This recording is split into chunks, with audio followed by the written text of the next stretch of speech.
دغه ابوبکر صدیق فرمایي جلل به الله تا دون عاجزی و دون انکسار و دون زاری چرته د مالداره او چرته د لویه او چرته د مشره سوچه مو سره نشته چې کله بادشاه شو بادشاه پښې جامې بار کړي جامې به خرڅول ټوکړې بازار ته روان دي حضرت عمر ورغی وی سکه وی دا جامې خرڅوم وی ته خو پرون مونږ بادشاه کړی د مسلمانانو نو وی ټیک د بادشاه منو بس کار به کوم کړه خو دا جامې به نه خرڅوم وی نه کار به څوک کوي چې د بازار کې ګرځي دا خو د خلکو کارونه غواړي وی بچی به مې څه خوري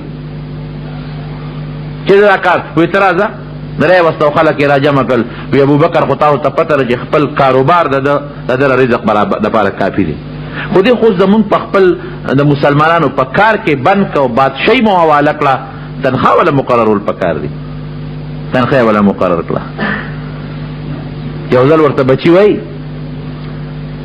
خدا ورته وی چې ته ګور خپل کاروبار به کوو مونږ به لګه خروړې خوړه خوراک به مو کو نو چې بادشاہ شنو سر په سر ډوډۍ خورو د ماشومان او الوا تړل کېږي یو مخصوص الوا باغی په خول د کجورو او د زیتون د تیلو نه نو زه څوکم ما سره څه دي زه خو بیت المال پیسې پتا سو نشم لګول وینه ته اجازه تو کنه استاد تنخواه کې مونږ بچت راول وی اجازه ته نو هغه به یو سو ورځې ډېر ورځې تنخواه کې لګي لګي پیسې به جمع کولې بچ کولې به او ډوډۍ به کمه خوړه ترکاری به کمه پخوله لګي بچت راوستو یو ځل ډوډۍ الوا پخه کړه ابوبکر صدیق له راوړه وی دا کم ځای وی دا بستا په تنخواه کې مونږ لګه لګه بچت کوله نو دا الوا به پخ کړی ده وی سونه به بچت کوله وی یاره دونه بم بچت کوله وی پته ولګی چې زما په کمه تنخواه گزاره کیږي چې تا پکې بچت کو بیت المال والی ته خطو لګوي زما تنخواه نن پس دونه نه کمه کې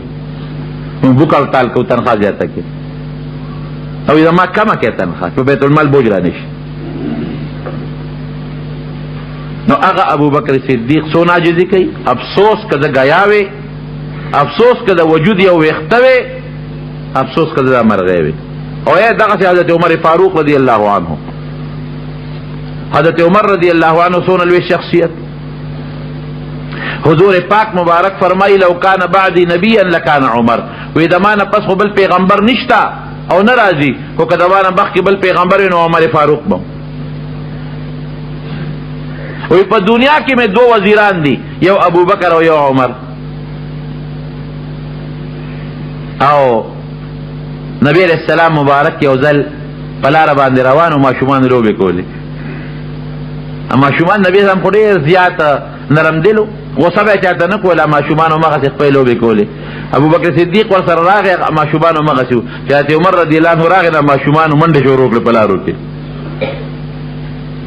منډې شروع کړې نبی علیہ السلام عمره وی شیطان هم تا نه تښتي شیطان چې ته ویني وی دنه تښتي او یې وی واړه واړه شیطانان مې ولیدل چې د ماشومانو سره په کوڅو کې منډې والې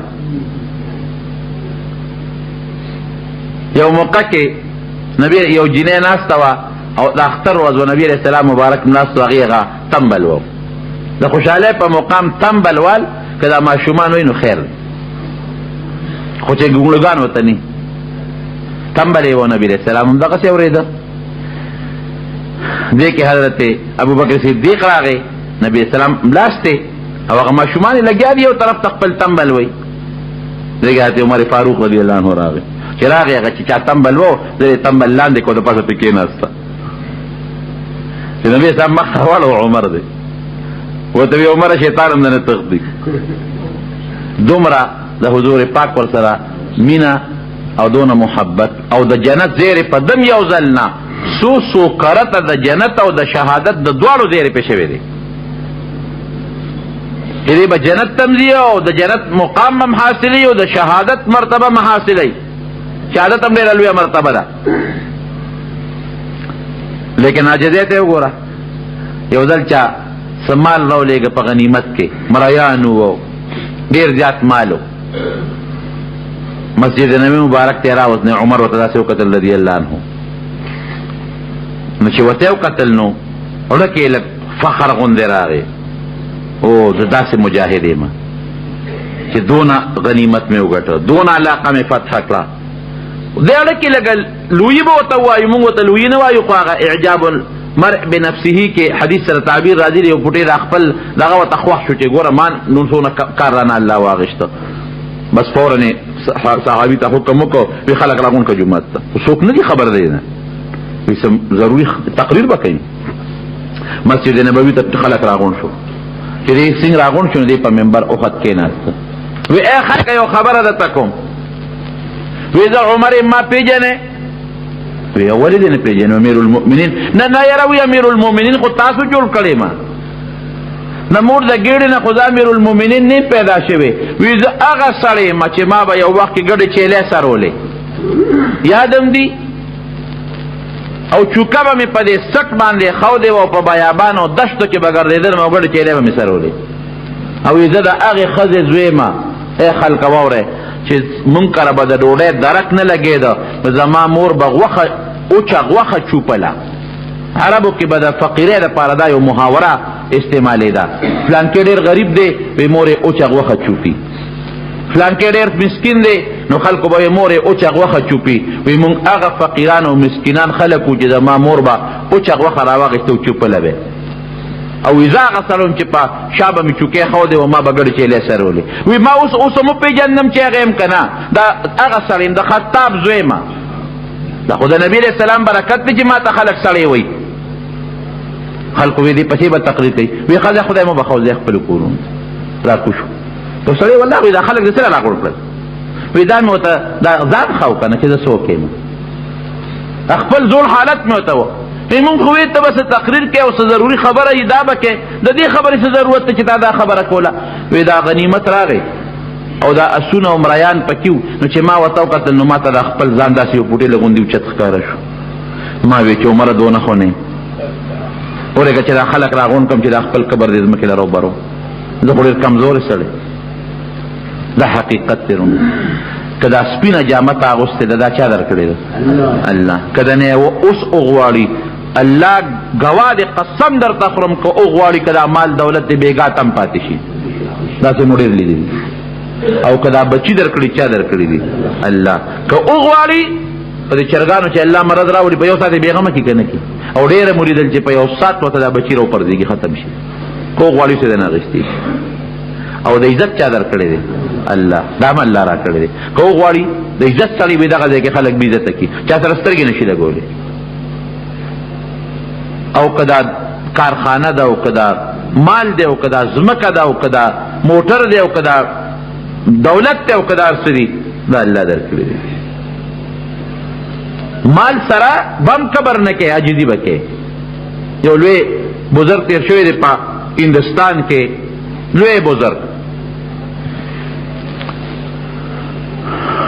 قطب الدین بختیار کاکی رحمت الله علیه، قطب مینار سره د هغه لاندې قبر دی، قطب مینار سره ډېر لوی بزرګ د زمانې تیر شوی دی، سب تاریخ لیکي چې سوونه زرګونه خلک هندوان او سیکان الله ذوالجلال د هغه په لاس مسلمانان کړي دي، ډېر لوی خلک و د هغه مریدان او په هندوستان کې چې د هغه څومره مریدانو په دغه علاقه کې نو دومره د بل چا نو چې وفات شو نو وي دا دونه دنیا جنازې لراله چې د شمیر نه اوتې خلکو ټول علاقه داسې ښکارېده چې لکه د انسان سرونه او سرونه دي. جنازه کېښودی شو نو یو سړی وي پاڅېده، چې پاڅېده نو وی چې یاره د دې زمونږ پیر صاحب ما ته یو وصیت کړی دی، هغه وصیت اورول غواړم. وی شور او شغرب او جنازه په دومره ګڼه کې کېدل ګران کارم دی، وی خلک غلي شو چې دا به څه وصیت دي. وی ما ته بختیار کاکی رحمت الله علیه دا وصیت کړی چې با جنازه به هغه سړی کوي چې هغه کې 15 صفت دی. یو صفت پکې دی چې په خپل ژوند کې تکبیر اولا تکبیر تحریمه ته نه پاتې شوی، امام پسې تکبیر تحریمی لزم به رسولی. دویم پکې دا صفت بی چې تهجد به نه قضا کړي په خپل ژوند کې. دریم به پکې دا صفتی چې د مازدیګر نه مخکې 4 رکعاته نفل به نه پرېښي، ځکه دا زائد سنت دی چې دا سړی کوي دا نور خو خامخا کوي. تهجد به نه پرېښې، تکبیر تحریمه به امام پسې نه پرېښې، او د مازدیګر نه مخکې چې دا کم 4 رکعاته دي دا 4 رکعاته به همیشه د کړي. یو دا چې هر شپه به د الله ته جړا کړي، یو شپه به په داسې نه تېره شوې چې د الله ته جړا نه کړي. یو 5 رانه بلم د قرآن ير شو دی وخت کې وی خلق غلی شو چې خدای پاکه دا صفتونه بچا کی. یو 5 دا چې غیر محرم ښځې ته پردی ښځې ته به په خپله زندګۍ کې نظر نه کړي. خلق حیران شو چې داسې سړی به څوک وي. ویلې کې یو سړی راپاڅېده، او چې کوم سړی راپاڅېده د پولیس والا ته مخکې رستو کېږي، خلکو ته خو یې شا ده وی راغی. وی چې راغی څنګه نو قطب الدین بختیار کاکی رحمت الله علیه نے کفن د مخ نه لرې کړ. وی حضرت پخپله خو قبر لدی خو ما په خلکو کې رسوا کې، خپله قبر لدی ما رسوا کې، زه دا وصیت ستا شوی دی او دا دې خوښه ده نو دا جنازه باندې زه کوم. او بیا خلکو ته چې مخ کړې د زمانې بادشاه شمس الدین التمش، بادشاهي وخت شمس الدین التمش وی جړل. وی ما خو دا خبره پټه کړې وه، زما دې پیر وصیت کړی دی چې با سړی دا سړی جنازه وکړي، نو که په دې صفاتو بل څوک یې راشه کړي نو دا صفات ما کې شته. ما په خپله زندګۍ کې تهجد نه دی پرېښی چې کله بالغ شوی، ما نه په خپله زندګۍ کې تکبیر اولا نه دی پوت شوی، ما نه په خپله زندګۍ کې د مازدیګر نه مخکې سنت نه دی پاتې شوی، او په خپله زندګۍ کې ما پردی ښځې ته نه دی کتلی. بادشاه د زمانې دی، او داسې شپه په ما نه راتېره چې ما الله ته جړا نه راکړې چې خدای زه څه شم، دا بادشاهي خو تا راکړې ده او په زور دې راسپارلې ده. دا به هم نه وی چې مال او دولت سره عاجزي نه کېږي. حضرت عثمان رضی الله عنه څونه مالدار، حضرت عبدالرحمن ابن عوف څونه مالدارو. عاجزي د دې خبرې نوم نه دی. لوی به نه کې، بس ځان ته به لوی نه وی، ځان ته به عاجزه وی، مال باندې بروسه به نه ساتي چې هو زه خو مالدار سړی یم، ما سره خو دومره دولت دی هر څه کولی شم. اسم نه شي کولی. د چا د کم سړي په خېټه کې چې 3 منه غول پراتي هغه څه کولی شي؟ خېټې خو زموږ د غولو ډکې دي. یو سړی چې د مجلس کې ناست و چې کبرجن شانتې و، دا نیکانو خلکو مجلس کې چې د ناستو نو اوړېده راوړېده کله په یو خپه کېده، کله په بله خپه کېده، کله شاته ګوري، کله مخکې د پاسېدو لار ګوري، خو د پاسېدو لار نشته، میانځ کې ګیر دی. هغه عالم په پیش و نیک سړی خلکو ته دله لږه لار ورکړې، د ده بس ضرورت یې د غریب وی دا لاړ شه خو بیا راشه. بار ته ووته واپس راغی چې مجلس خور شوی دی خو راشه. وی تا ولې دا اوچت ښکته پورته کېدې را کېدې؟ وی یاره جي حیا راځي غږ درته نشم کولی. وی زه را باندې پېښ شم طالب باد درغلی و، پېښ شم در باندې باد درغلی و. وی صاحب بالکل باد راغلی و، ټینګېدی نه شوم او پاسېدی هم نه شم چې خدای اوس خلکو مخکې رانه باد چېته ونه ځي. مړه وی کم سړی چې د بادو ته د ټینګې نه دی هغه به هم لویي کوي. په څونه کبر رالی د هغه ځای نو پنسې د راښکیو دی منځ کې کېناستې، بادو ته د ټینګې نه لږ غوندې باد دی په خېټه کې غوټه دي، ټول مجلس کې د نوار پر خطار چې خدای څوکم نو چې بادو ته څوک ټینګې دی به هم لویي کوي. وایه داسې انسان دی که نه دی؟ هر انسان داسې دی. معمولي غوندې دسماتې راشي ځای ته نشي رسولی، کله سړی په پرتوب کې موبیږي، لږ دې په غاښ در راشي دنه په کور کې څوک خوب نشي کولی، د انسان به هم کبر کوي. مال به د سړی خو په مال به ټوپونه نه وی، دا به نه وی چې دا مال به ما بچ کوي. عزت به دې وي خو دا به وی چې دا الله را کړی سبا یې مغشتې شي. بچي به دې وي پیدا رانه سبا غشتې شي الله. بادشاهي به دې وي بروسه وپې نه کې دا رانه سبا الله غشتې شي. دې ته عاجزي ویل کېږي. نو قرآن حکیم کې الله فرمایي یا ایها الناس، اے خلقا انتم الفقراء الى الله، ټول الله ته ګورې محتاج دی، فقیران او مسکینان الله ته محتاج دی. والله هو الغنی الحمید، الله غنی دی، چاته ماجت نه لري او د ډېرو ښکلو صفتونو خاوند دی. یقینا دی که نه دی؟ په موږ بیماري راځي په الله نه راځي، یې ښکلې صفت شو. په موږ مرګ راځي په الله نه راځي، دی ښکلې صفت شو. مونږ له ستړیوالي راځي الله له نه راځي، دی ښکلې صفت شو. مونږ له بدرنګتوب راځي الله خشته دی، بدرنګتوب وله نه راځي، دا د الله ښکلې صفت شو. مونږ له عجزوالي راځي الله د ډېر لوی قدرت او طاقت خاوند شو. ان یشأ یذهبکم، که الله وغواړي تاسو به ختم کړي، ویأتي بقوم جدید، نوې به راولي. او که ته وایې دا به څنګه وي، وما ذلک علی الله بعزیز، الله وی دا په ما څه ګرانه خبره نه ده په سکندونو کې کولی شي. نو موږ ورونو ډېر زیات محتاج یو. الله نه به هر وخت تمام کو یره به هم کو. ګورې حضرت عمر رضی الله عنه فرمایي په یو موقع وی که چرته د قیامت پر الله اعلان وکړي چې یو کس جنت ته لاړ شي باقي د ټول جهنم ته لاړ شي بالفرض، ټول دنیا د جهنم ته لاړ شي یو کس جنت ته لاړ شي، وی ابا زیما وی د الله نه مې دونه امید دی. او وی که دا اعلان وکړي چې ټول جنت ته دی یو کس دوزخ ته دی، ابلیس دیم جنت ته دی بالفرض، ابو جهل دیم دی، ټول دی یو کس به دوزخ ته دی، وی یریږم به ابم ویم چې دا به زیما. خوف او رجا وته وی الله نه به یرم کې او د الله نه به تمام کې. اوله نطفه واخره جیفه وفيما بينهما حامل للعذره. اول د انسان نطفه ده ګنده، اخر د انسان مرداره ده چې په قبر کې پریوزي، که نیک و خو ډېره ښه ده، که نیک نو په د چنجو جاله ده، او په دا مابین منځ کې څه دي په دا خېټه کې ګندګي ځان سره ګرځوي. زما وروڼو مونږ پیدا د خاورې نه یو، مونږ کې عجزي به وي، لوی به نه کوو. بس انتم الفقراء الى الله والله هو الغني. تاسو الله ته محتاج یې، فقیران یې، مسکینان یې، پلاران نه یې، دا الله پشان کې پلاران نه یې، لوی او کبر به نه کوي. الله محتاج دی، الله محتاج نه ته محتاج. حضرت ابوبکر صدیق رضی اللہ عنہ حالات میں قتل حیران شم کہ خدای پاک دے انسان لکم مقام ورکړی دی. د نبی کریم صلی اللہ علیہ وسلم څومره محبت دی انسان سره، دومره مینا چې څومره زه ګورم. یو ځل د نبی علیہ السلام مبارک نه چا تپوس وکړ، وی د الله رسول بیبیانو کې درته ګران څوک دی؟ بیبیانې خو یې ګڼې وې، وی عایشه. او په سړو کې درته زیات ګران څوک دی؟ وی د دې پلار ابوبکر. نه خپل تره یاد کړه چې عباس، حالانکه بل ځای پې خفه شوی دی چې لږ ضرر رسول دی، وی عباس خو د پلار په ځای دی، وی د ده به قدر کوي. او نه د خپل تره زوی په دې مقام یاد کړه، نه بل یاد کړه، نه بل یاد کړه، حالانکه د ټولو مرتبې شته.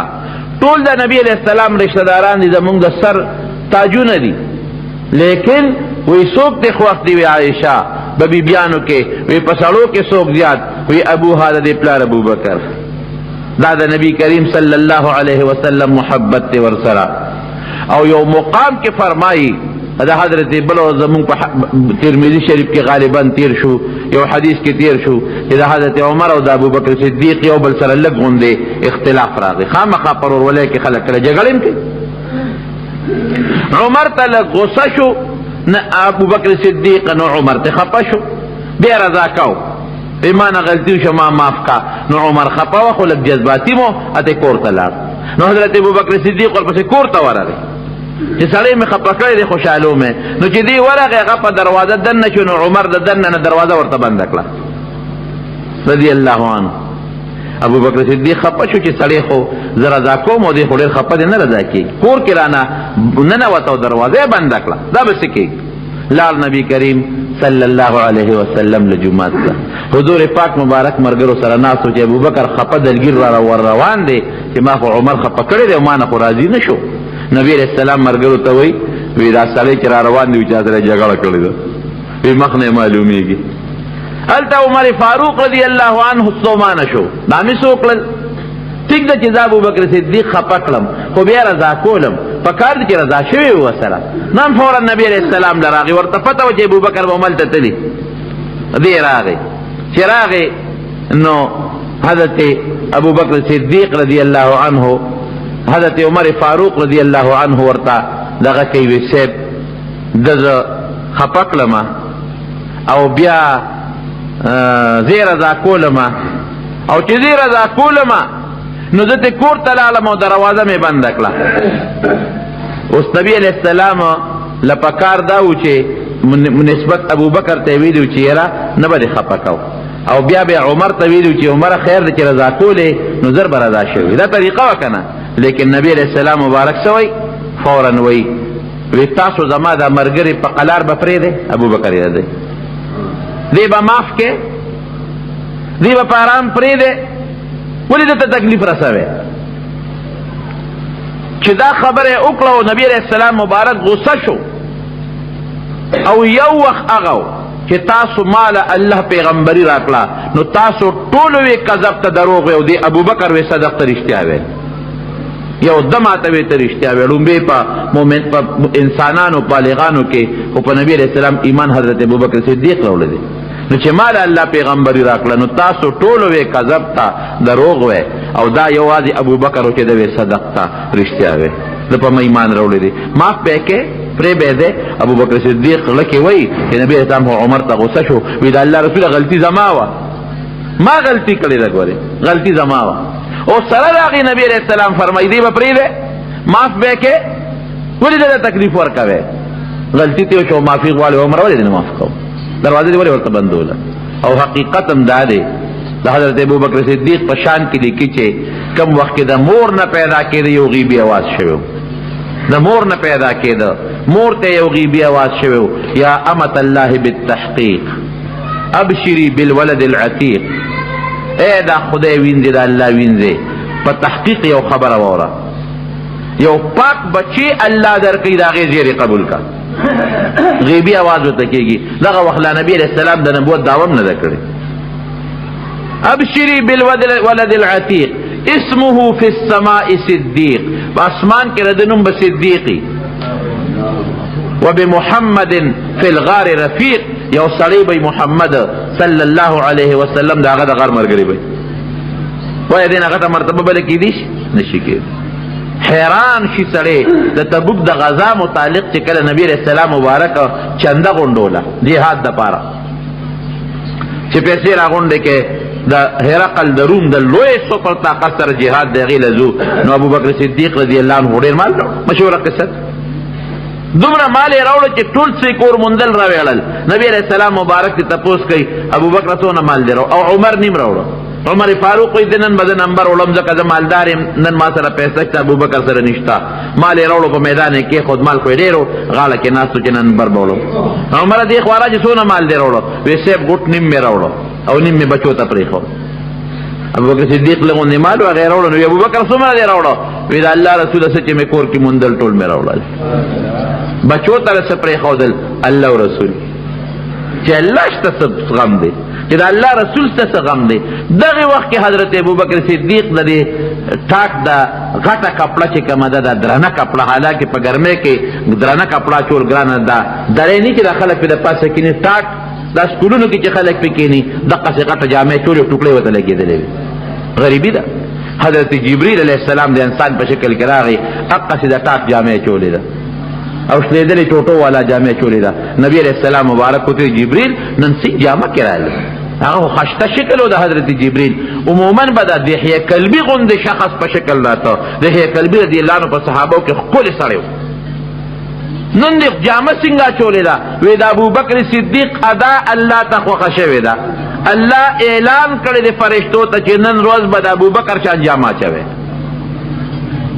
ما ځکه دا جامه غوسته ده دومره الله تخوخ انسان دومره الله تګران انسان دغه رنګ حضرت عمر فاروق رضی الله عنه څومره الله تخوخ انسان یو مقام کې نبی کریم صلی الله علیه وسلم فرمایي کله حضرت ابوبکر وی چې کلم زه د نبی علیہ السلام سره ما ملاقات کړی دی نو یې ماته مسکا کړی ده ماته چته پتندې ګونجې نه دی راوسته ما متخندلې دی او ماته مخندلې دی داسې مقام نه دی راغلی او یقینا د دین د پاره او د اسلام د پاره ډېر انتهایی قربانۍ هم کړې دي کنه لومبه مؤمن په نبی علیہ السلام لومبي ایمان په بالغانو کې ده چې نبی علیہ السلام مبارک ورته ابوبکر دا خو د یارانه دوستانه و د ماشوموالي لکانې وی چې ما ته الله نبوت راکړ څنګه دی خوښه ده آمنت بک بس نن مې در باندې ایمان دی لا سره دی ځکه او صدیق وته لومبه تصدیق د پیغمبر علیہ السلام شک و شبهه پکې نشته ما ته معلومه کې درشتیونه دروغجن خو نه خبر خلاصه او بیا د پیغمبر علیه السلام نه دی جدا شوی د هجرت په سفر کې صحابه ټول رخصت کړل په مدینه شریفه ته حضرت ابوبکر صدیق رضی الله عنه ورغه الله رسول زما اراده د هجرت کېږي څنګه حکم اجازه راکا وینتی سارشه وی ولې سیب وی ما سره بځي تو ما سره هجرت کې دا ډیر ادباری مرګري وي چې هغه ځان سره څوک پاتې کوي ټول ادباری وي دا ځان سره پاتې کړي، جاسوسي را باندې څوک نه کړي. چې نه پیسو د وجې نه د دشمن سره میلاو نه شي، اعتباري پاتې کېږي. بس د فورا دې پوه شو، وی 2 خانې مې واغېستې، هغې له مې د کیکر پاڼې ورکولې، د دې غټ کیکر چې دا سربي شي، هجرت له تیارې شي. ورلم نبي علیه السلام نه چې صاحب 2 خانې مې دي، یو مې تاسو له ده او یو ځان دپاره، دا یو مې تاله درکړه. نبی علیہ السلام وینا زه به درنه اخلم خو په پیسو. وینا صاحب غشتې مې تاله ده، وینا اما بغیر ثمن فلا، بې پیسو به نه الم، دا به په پیسو اخلم. دې کې د نبی علیہ السلام دا حکمت و چې ډېر لوی سفر دی، ودرېږه په خپلو پیسو په څاروي وکړم چې ماله الله ډېر لوی اجر راکړي. غلام ورسره د ابوبکر دی، او لاره ښودونکي چې کوم سړی په کرۍ نیولی دی چې موږ د دریاب په غاړه مدینې شریفې ته بوځي، د هغه تنخوا ابوبکر ورکړه، کرۍ هغه ورکړه. او نبی کریم صلی الله علیه وسلم د غرمې په وخت کې ذکر الله، عائشه صدیقه رضی الله عنها فرمایي داسې وخت چې ګرمي وه عموما خلک د کور نه نه راوتېدل. اخرج من عندك څوک د سري د کوټې نه بار کې یو پټه خبره در سره کوم. وی صاحب نور څوک نشته، یو عائشه ده او یو اسما ده. وی ښه ما ته خو الله اذن وکړو، حکم مې وکړو چې هجرت وکړه. وی ګورې ما به ځان سره بوځې، وی تا به بوځم، کله به ځو؟ وی به ته زما انتظار کوه، زه بېګاله به راځم. صاحب چېرته به ځو؟ وی بس دا به درسته درته ویم. د شپې نبي علیه السلام مبارکه راووته او د دنیا د کافرانو میټینګ کړی دی، څومره سخت وخت دی، څومره غټ غټ مشران دي ټول پکې جمع دي، دارالندوه کې، دا په مکه مکرمه کې. څوک د سره څوک پې جمع دی یا نیسو؟ وینا غټ قوم دی، شیطان پکې دی، یو نجدي دی، یو مشر شیخ په شکل ناستو دی. وینا ډېر لوی قوم دی، که تاسو ګرفتار کړه نه به اخلاص کړي. وی د وطن نه به وشړو. وی داسې خوږه خوله خدای ورکړې چې هلته به ځان سره خلک ملګري کې در باندې حمله به وکړي. وی مړ به یې کړو. شیطان پاسید، وی ډېره بهترینه رایه ده، خو یاره چې تاسو دې وجنئ نو ډېر لوی قوم دی، بدل بدنه والي څوک به یې وجني؟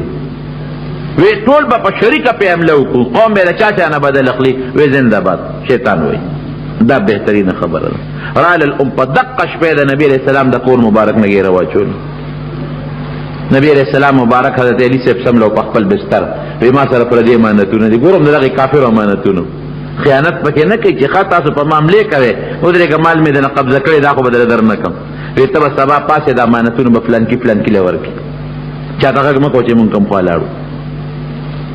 وی چې راووتمه او ځای په ځای راته د مکې چې څومره کافر تورو په لاس ولاړ دي، خاورې راواغېشتې د الله په حکم د جبریل علیه السلام په وینا، او په هغې باندې دا کلمات ووی چې سواء علیهم انذرتهم ام لم تنذرهم صم بکم عمي، دا شاهت الوجوه، هغې چف کړل او ویویشتل. الله هغه شګې خاورې د کافرو سترګو ته ورسولې، هغې سترګې مګل شروع کړل، لکه بزول چې راشي او د خلکو سترګو کې خاورې واچوي، هغې سترګې مګلې او نبي علیه السلام مبارک ته نیغ لاړ، اړو وینې لیده. ابوبکر صدیق دی چې ځو ځان سره یې څومره سخت وخت دی، د دشمن د کلي نه وځه او دشمنو محاصره کړی تورو په لاس، او بیا هم دغه دی ابوبکر صدیق ورسره خوشحاله دی، او ځي غار ثور ته، د مکې مکرمې سره نږدې یو غر دی، هغې غار ثور ته ځي، او ډېر سخت غر دی، اسان هم نه دی، تقریبا 2 میله څه کم و بیش مزل دی پکې، اوږد غر دی، ډېر لري. هغې ته وختل جلال الدین سیوطي لیکي په خصائص کبرا کې چې هلته غر ته وختل، قسم دې سړی یوازې نشي ختې.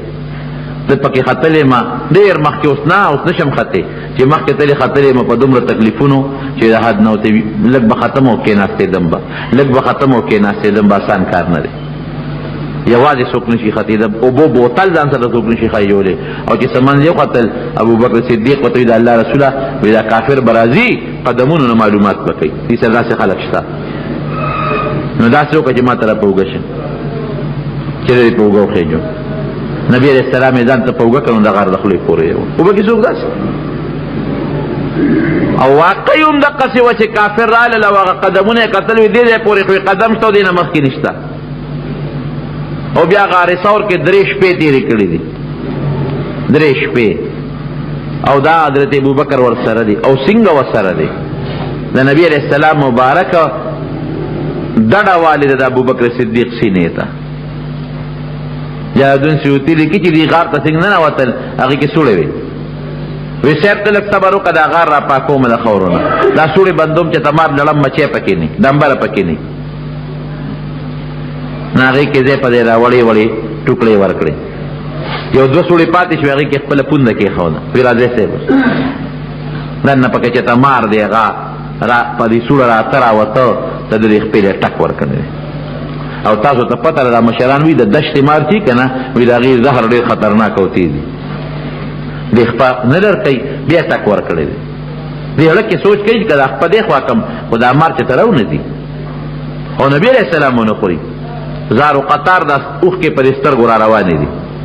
د نبي علیه السلام په دې مخ پرېوتې، هغه ودرې اوسه. ابوبکر ولې جاړې؟ وی صاحب دې غار کې څه دي ویې خوړم. وی ته دې خوا که خپه، وی ته ونه خوري، وی ته ما پرېږده. فوخ پې دې خوا که مار دومره چجو والا را میغ شو. ولکه تا سره وروستو خبره کوم دا ملګري دمومه. وی خپلې را دې خوا که نو خپلې لاړې مبارکې را واخېستې او د ابوبکر صدیق د پوندې نه یې تاو کړې. دا دې دی چې راشم د اړه وجود مې ورپي، دا کمې لاړې وې د حضور پاک د مبارکې خولې او د ابوبکر د خپې نه یې تاوې. دا څونه قیمتي خپه وه. وی قسم مې دې په خدای وی ابوبکر صدیق وی چې د نبی علیہ السلام ګوتې او لاړې مبارکې زما خپې ته رسېدل، وی ما وی چې مار زما په دا خپه ژبه قدرې م نه ده والې، در څه ختم. او هغه سینه کومه مبارکه سینه ده چې د دواړو جهانو مبارک سردار دې ورته ډډه والي. جناب صحابه ډېر لوی خلک دي. ابوبکر صدیق ډېر لوی شخصیت و. او جناب بیا قصه اوږده ده هغه واقع چې ته بل وخت به درته ووایم. زما خپل غرض دی پکې، غرض د راځم. څونه مبارکه هستي. الله حفاظت هم دغلته کوي که کافران رالل او الله د غار په دې خوله کې بوټي زرغون کړ او کمترې رالې پکې فورا جاله جوړه کړه، هګۍ پکې واچوله او جولاګي راغی، هغه پکې هغه خپله کډی وویسته. دې کې رالل اوس ګوري متیا دې چې کوي دې غار ته یې مخ کړې. ابوبکر صدیق نبي علیه السلام ته وایي د الله رسوله کافر خو که لږ سرښکته کي مونږ به وویني، وایي مونږ ته ګوري. وایي نه تېلې دې تا ته به یې مخکې متیازې کولې. یو کافر بل ته وایي دې غار کې ني، بل ورته وایي خدای دې بې خو باسه، په دې کې خو ستا د نیکه نه مشره اونه ولاړه ده، چې دې ننوتېدل دا اونه به نه ماتېده او د جولاګي دا جاله به نه روانېده او دا کمتره به نه پاسېده. دا ټولې خبرې دوی واورېدې. ابوبکر صدیق فرمایي که نه چې نبی علیہ السلام مبارک ورته فرمایي لا تحزن ان الله معنا اذ اخرجه الذين كفروا ثاني اثنين اذ هما في الغار. دو کسانو او غار کیو. اذ يقول لصاحبه لا تحزن، لصاحب الغار نو چې د غار مرګري تا، لصاحبه خپل دوست وای لا تحزن ان الله معنا. ابوبکر ونه یریږي، الله مونږ سره دی. فأيده بجنود لم تروها، دا سے لخکرو باندې الله امدادو کو چې تاسو په خواب او خیال کې نه تیریږي او نه تاسو لکه غلط دی شي جولاګي باندې او په کمتره او اون الله پیدا کړل. درې ورځې پس روان شو. مرګري دې ته وایي چې په لاره څه منځ لاړل او یو شوا روز مزل یې وکړو، بله ورځ مزل یې وکړو. یو غرمه ده او ګرمي ده، یو ځای کې یو ګټه پرته ده. د هغې ګټې سورې دی. د عربو ګرمۍ نه هم خدای ساته، ډېره سخته ګرمي په عربو کې. ځای په ځای بوډونه لګولي ایاکم ضربات الشمس، د انور د ضربو نظر ساتئ. د انور داسې تودی هلته په ګرمۍ کې. او بیا د ګټې سورې به لا څنګه سوري. ګټه خو چې ګرمه شي خو بنده ورسره ټینګېدی نه شي، خو بل څه شته نه.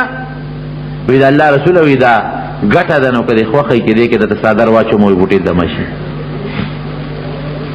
یو شپونکي و هم دې ګټې له را روانو. وی ما زر څادر واچو، نبي علیه السلام مبارک ته مې ځای برابر کړه چې صیب ته دلته څمله او زه لاړم هغه شپونکي پسې. وی ما ورته چې هلکه څوک یې؟ پلان کې یم. دا ګډه چیلر چا دي؟ وی دا د فلانکي دي. وی ومې پېژنې چې دا کوم سړي دي. وی مې چې اجازت ته شته چې لږ پیراله راکړې؟ وی بلکل. وی مې چې ښه یو چیلر رالوله شه، غلاند ولا وسنډله دې شګونه. وی هغه غلاند وسنډل او د هغه چیلر نه پیره ویستل. وی ما ځان سره یو لوښی د کور راوړو د نبي علیه السلام دپاره، چې هغه پکې اوبه مو بس کړي.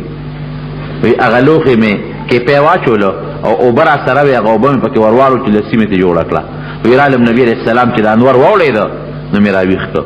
د الله رسول لږ مې دله برابر کړ کسکې. وی هغې وڅښل. وی ډېر زیات پې خوشحاله شوم. ابوبکر صدیق وی مې چې ځو نه؟ وی زه چې ځو. پیاده سفر د نبی علیہ السلام مبارک اور وزی یا لس یا سورلس اختلاف پکې د علماء شته د مکې مکرمه تر مدینه منورې پورې. نو نبی علیہ السلام بیا قدر نه کوي. یوازې دا موقع نه ده، هر موقع کې چې د نبی کریم صلی الله علیه وسلم تکلیف راغلی دی په خپل سر یې اوچت کړی دی. کافرو که نبی علیہ السلام مرې ته څادر اچولی دی د ور منډه کړی دی. یا د خدای ظالمان څه درته وایي؟ اتقتلون رجلا یقول ربی الله، صرف دا درته وایي چې رب مې الله دی، نو په دې وجه نه هر ځای کې دفاع کړې ده د نبي علیہ السلام، هر ځای کې د رسول الله مبارک قدر کړی دی، هر ځای کې ورسره خپله مینه محبت قایم ساتلی دی، هر ځای کې پې خپل خفګان کړی دی، او هر ځای کې د خپل اولاد او خپل بچي قربان کړي دي. دومره لوی شخصیت نبی کریم صلی الله علیه وسلم په یو مقام کې فرمایي وی جومات ته چې چا دروازې دي دا به ټولې بندې کړي. جومات ته خلکو دروازې د خپلو کورونو نه کړې وې چې د چا کورونه جومات سره نږدې وو، نو په نږدې به په دروازه جومات ته راتلل. وی زما جومات ته چې د چا دروازې دي ټولې بندې کړي، سوا د ابوبکر د دروازې نه دارې کولوي ټولې بندې کړي. او که چېرته به نبي علیه السلام نو په موقع نو حکم به وکړو ابوبکر به زما نه پس مونځ کوي که زه رانلم. او چې کله د وفات بیماري ده، د وفات بیماري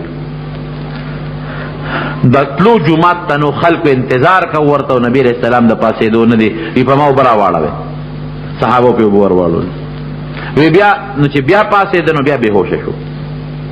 وی په ما اوبه راواړوئ، بیا پې اوبه واړولې، نو چې بیا پاسېدل نو بیا بېهوشه شو. وی په ما بیا اوبه راواړوئ، نو چې بیا پې هغې اوبه واړولې، چې بیا پاسېده بیا بېهوشه شو. چې هوش کې راغی وی جومات کې د خلکو څه حال دی؟ وی صاحب د مانځسته انتظار کوي. وی زه نشم وتی بیمار یم او د تکلیف ته پاسېدی نشم. ابوبکر ته ووایه چې خلکو ته منځ وکړي. عایشه صدیقه رضی الله عنها ورته وایي د الله رسوله زما پلار ډېر پړه نرم دله دی او ستا په مسله چته ودرېدی شي او که ستا په مسله ودرېد جاړي به مونځ نشي کولی. عمر ته ووایه چې هغه منځ وکړي. ورته ابوبکر ته ووایه چې مخکې منځ وکړي. هغه ورته بیا وایي. نبی علیہ السلام ورته بیا فرمایي ابوبکر ته ووایه چې مخکې مونځ وکړي. او ورته بیا وایي عایشه بیبي وی صاحب زما پلار ما ته معلوم دی که نه جاړي، ستا په مسله نشي ودرېدی. یاره خو تاسو مغه د یوسف علیه السلام د زمانې ښځې نه یې، هذا نه څونه په تکلیف کې و، زما خبره نه منې. شب ابوبکر ته ووایه چې مخکې مونځ وکړي. د نبی علیہ السلام د بیمارۍ په دغه 19 ورځو کې تقریبا کم و بیش چې څومره مونځونه کړي دي د نبی علیہ السلام په مسله چاک وکړل حضرت ابوبکر صدیق رضی الله عنه. او یو مقام کې عجیبه غوندې روایت د حدیث ته سړی حیران شي. نبی علیہ السلام مبارک ودرېده، یو لاس ته حضرت ابوبکر ونیو د ښي لاس نه، او د ګس لاس ته حضرت عمر ووینه رضی الله عنه، دواړه د لاسونو نه ونیول او صحابه کرام ناست دي. وی هکذا نبعث یوم القیامه، وی د قیامت پر ورځ به موږ د قبرونو دقسې پاسو، داسې به پاسو. دا ښي لاس مې د ابوبکر نیولي او دا ګس لاس مې د حضرت عمر نیولي. دې نه لوی منقبت بل کېدی شي. مونږ خو یېرېږو که نه چې خدای قبر به م څنګه، الله پاسېدل به م څنګه، الله پولیس ورات باندې تلل به م څنګه، الله ته به څه کوې را سره. او دا یره په هغې مو، لیکن دې منقبت ته وګوره چې وی هکذا نبعث یوم القیامه، قیامت پر دقسې به پاسو د قبر نه. ومغسې وشوه چې کوم ځای کې نبی کریم صلی الله علیه وسلم دفن دی، ورته حضرت ابوبکر صدیق او حضرت عمر رضی الله عنهما خوا کې دفن دی. چې څنګه څونه منقبت که زر ځله دی په نبی علیه السلام درود سلام وی، نو ورپسې په حضرت ابوبکر او په حضرت عمر هم سلام وی. دومره لوی منقبت، دومره لوی شان. یو ځل نه څو کرته حضور پاک مبارک د جنت زیری ورکړی دی. یو ځل نه، سر یو ځل وایي که نه، یو ځل نه څو کرته فرمایلی دي ابو بکر فی الجنه، ابو بکر بجنت کی، عمر فی الجنه، عمر بجنت کی. بیا فرمایي ابو بکر فی الجنه، عمر فی الجنه. لیکن دغه ابو بکر څونه لوی شان خاوند دی. یا جناب د قیامت یو حدیث کې دا هم راځي چې د قیامت پر ورځ زما امت کې لومبي حساب کتاب به ابوبکر صدیق سره کېږي، لومبي حساب کتاب.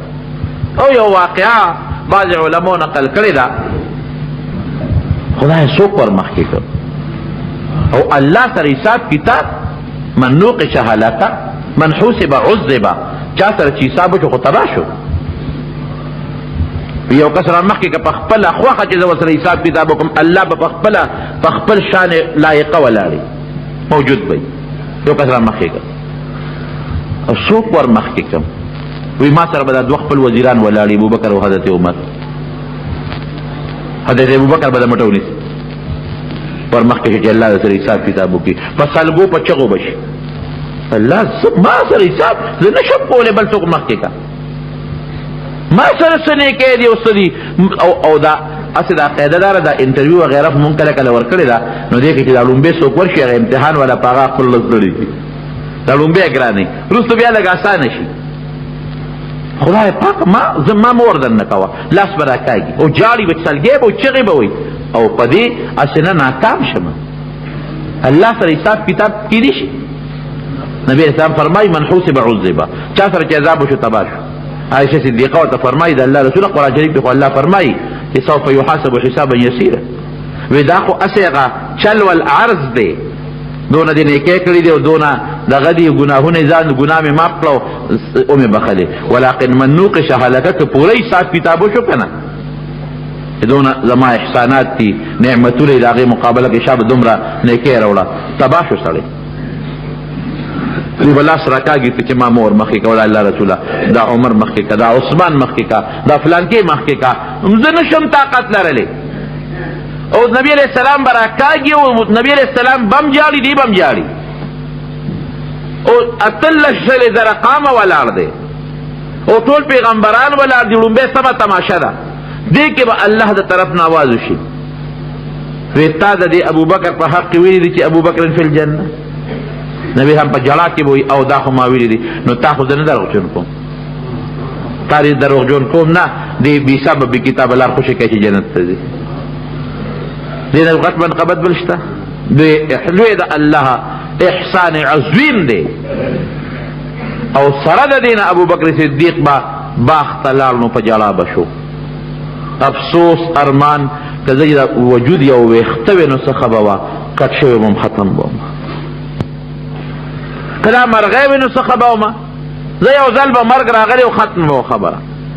افسوس که زه ګیا وې نو څه ښه به وه، یو ځل به ریبلی شوی وم سارو به خوړلی وم ختمه به ومه. هسې نه الله په قهر او غصه نشي راته، که په قهر غصه شوې نو بیا خو ختمېدل نشته که نه د الله.